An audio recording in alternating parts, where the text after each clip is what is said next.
कर्मों का फल हमें अवश्य मिलता है। जैसे भी कर्म किए होंगे वैसा ही फल भी मिलेगा। आधुनिक होने के चक्कर में इस सत्य को मत भूल जाना।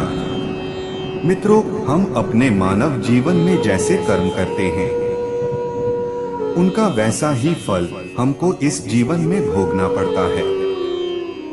लेकिन हम इस बात को समय से समझ नहीं पाते। जब तक हमें इस बात का बोध होता है कि हमने जो भी कर्म किए हैं उनका परिणाम क्या होगा, तब तक समय बहुत अधिक बीत चुका होता है। आइए आज हम जानते हैं कि यह कर्म कितनी प्रकार के होते हैं। वीडियो शुरू करने से पहले हम बताना चाहते हैं कि आप हमारे चैनल पे नए हो तो लाइक, कमेंट और सब्सक्राइब जरूर करें। आपके एक लाइक से ही हम मोटिवेट होते हैं और हमें प्रेरणा मिलती है। हमारे भारत में कई महापुरुषों ने कर्म के विषय में कई शोध किए हैं। हमारे पुरातन धर्म शास्त्रों में भी कर्म फल का बड़ा ही विस्तृत वर्णन किया गया है। उनके अध्ययन के अनुसार यह कर्म 3 प्रकार के होते हैं। पहला है क्रियमाण कर्म। मानव जीवन में नित्य प्रति जो कर्म सुबह उठने से लेकर दिन भर कुछ भी क्रियाकलाप या कर्म किए जाते हैं उन्हें क्रियमाण कर्म कहा जाता है। क्योंकि इन कर्मों के करने से मानव जीवन गतिमान रहता है। क्योंकि मुर्दा या निर्जीव वस्तुएं कर्म करने में समर्थ नहीं हो सकती। नित्य प्रति कर्म करना हर जीव का कर्तव्य है। कोई भी व्यक्ति अपनी बुद्धि के अनुसार कैसे भी कर्म कर सकता है, लेकिन यह क्रियमाण कर्म उसके जीवित होने और एक गतिशील आत्मा के होने का आभास कराते हैं। इस प्रकार से किए जाने वाले नित्य कर्मों का फल अधिकांश साथ साथ ही प्राप्त हो जाता है। जैसे यदि आप भोजन को ग्रहण कर लेंगे तो आपकी भूख स्वतः ही शांत हो जाएगी। यदि आप स्नान कर लेंगे तो आपकी देह स्वच्छ हो जाएगी और आपको स्फूर्ति एवं सुख का अनुभव होगा। इन कर्मों को करने के लिए आपको कोई अतिरिक्त शक्ति का उपयोग नहीं करना पड़ता। जैसे कि दिन भर की थकान के बाद आपको निद्रा अपने आप ही आ जाएगी। आपकी थकान के उतर जाने पर आप स्वयं ही उठ जाएंगे। किंतु यदि आप आलस्य को धारण कर लेंगे तो आपका यह कर्म आपको जीवन की गति से दूर ले जाएगा। आपको इसके दुष्परिणाम भी भुगतने पड़ेंगे। इस प्रकार से किए जाने वाले कर्म क्रियमाण कर्म कहलाते हैं। दूसरा कर्म है संचित कर्म। यह बात तो निश्चित हो चुकी है कि आपको कर्म तो करने ही पड़ेंगे। कुछ ऐसे कर्म भी होते हैं जो कि हम करते तो हैं, लेकिन हमें उस समय यह ज्ञात नहीं हो पाता कि इन कर्मों का परिणाम क्या होगा। इस प्रकार से हम कुछ ऐसे कर्म भी करते हैं जो हमारी दृष्टि से बिल्कुल सही एवं सटीक होते हैं, किंतु प्रकृति, समाज एवं अन्य प्राणियों के दृष्टिकोण से उचित नहीं होते।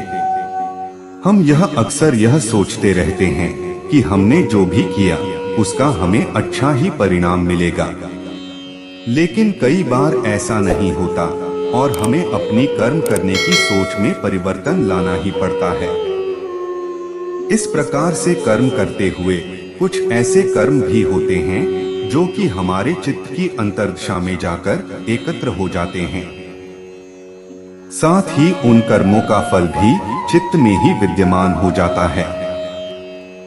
जब तक हमें अपने इन कर्मों का फल प्राप्त नहीं हो जाता तब तक वह कर्म हमारे चित्त में भी समाहित रहते हैं।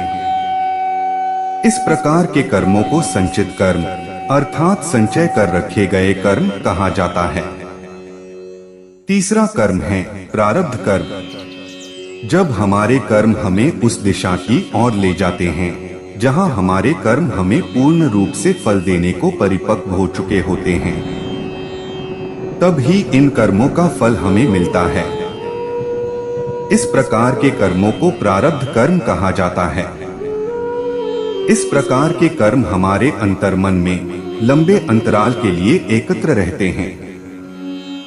यह कर्म कई दिन, कई माह, कई वर्षों तक अर्थात 15 साल, 30 साल, 50 साल, 100 साल या कई जन्मों, जब तक एक देह में एक आत्मा का वास है तब तक भी हमारे भीतर ही विद्यमान रह सकते हैं। इन कर्मों में अच्छे एवं बुरे दोनों ही प्रकार के कर्मों का समूह होता है। जिस प्रकार से हम अपने दैनिक जीवन में एक ही दिन में कई प्रकार के कर्म कर लेते हैं, जिनमें से कुछ कर्म हमारे संचित कर्मों में समाहित होकर अनंत काल के लिए विलीन हो जाते हैं। इस प्रकार से किए गए कर्मों का एक बड़ा भाग लाखों की संख्या में संचित कर्मों के एक विशाल समूह का रूप धारण कर लेता है।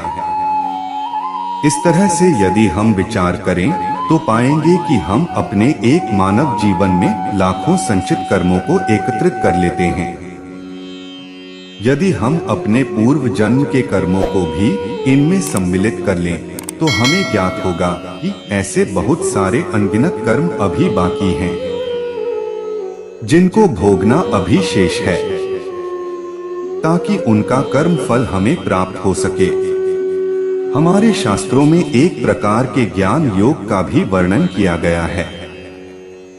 जैसे ही मनुष्य साधना शैली के द्वारा इस ज्ञान योग को सिद्ध कर लेता है, उसी समय उसके जीवन में से प्रारब्ध कर्म समाप्त हो जाते हैं और ऐसा आभास होता है कि वर्षों तक अंधकार में कैद रहने के बाद एक प्रकाशमय दीपक की रोशनी से जीवन जगमग सा हो उठा है।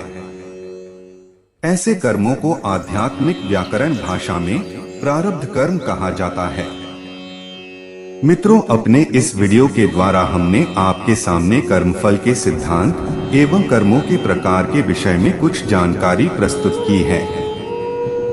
भगवान श्री कृष्ण जी ने भी श्रीमद् भागवत गीता में कहा है कि कर्मण्येवाधिकारस्ते मा फलेषु कदाचन माँ कर्मफल हेतुर्भूर्मा ते संगोस्त्व कर्मणि।